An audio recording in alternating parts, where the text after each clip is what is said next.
Welcome back for another video. In this one, we will talk about players with highest predicted points. Start with goalkeepers, and the first one is Alisson. He's projected 4.1 points. Alisson's price is not cheap, but he has easy fixtures coming up.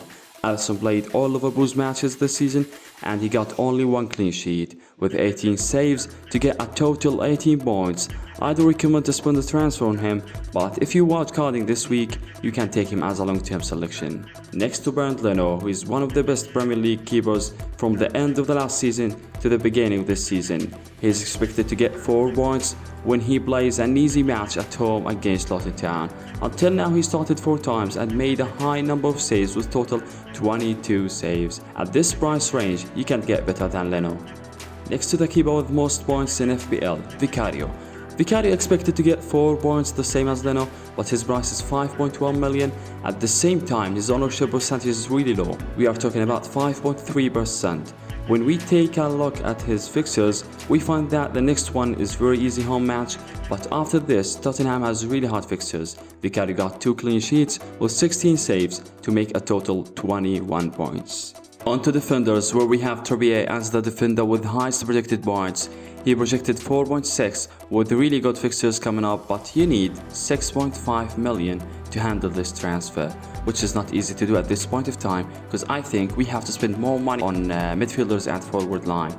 So you can go with a player like Fabian Schär to cover Newcastle back line. Next, Udogie projected 4.3 points. The great start with Tottenham made him one of the best selections in FPL this season. He played every match until now, getting 23 total points, made by 2 clean sheets and 2 assists.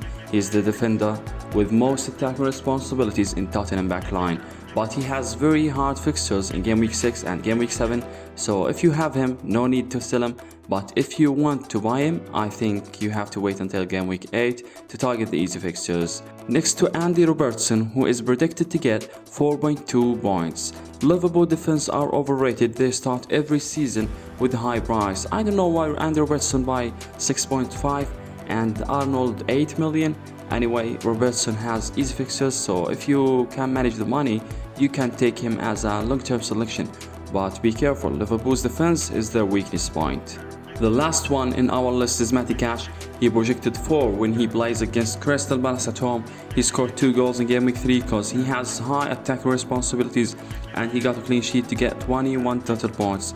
Cash is one of the best players for the next period. His fixture is still easy until game week 14, so you should have 2 or 3 Aston Villa assets in your team for the next period. Other good defenders with high expected points we have to mention Pedro Porro and Romero from Tottenham, Fabian Schär from Newcastle, as I said, and Chilwell still is a good option too. Moving on to midfield, and the first one with highest expected points is Son. After scoring a hat-trick in the last match, he became under everyone's radar. Until now, he blanked in every match unless the last one. But at all, he got 28 points, which is a really good number. But are you ready to take the risk? Can we trust Son now? I don't know, but I think you should wait more. Next to Salah, who's projected 6.7, the same as Son, but his fixtures of course easier than Son. Salah scored 2 goals and made 2 assists to score 23 total points. The problem with Salah transfer is the money. To manage this one, you need at least 2 transfers or maybe 3 with -4. Or you can just activate the wild card. By the way, if you planning to wild card this week, watch my video.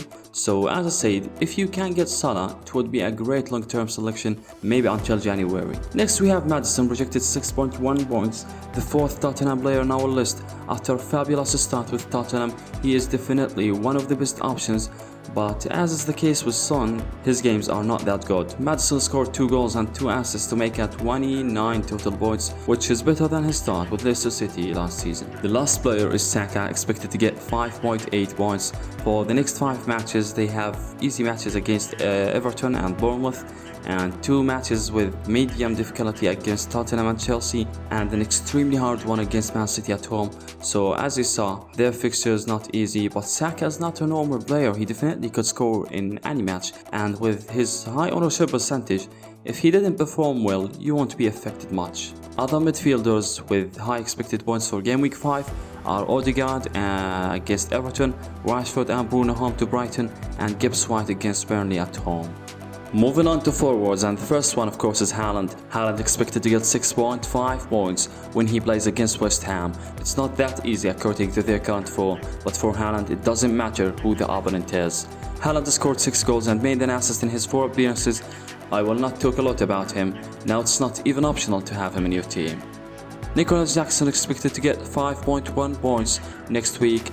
Chelsea's fixture is still easy, so players like Chilwell, Sterling and Jackson could perform well in the next period.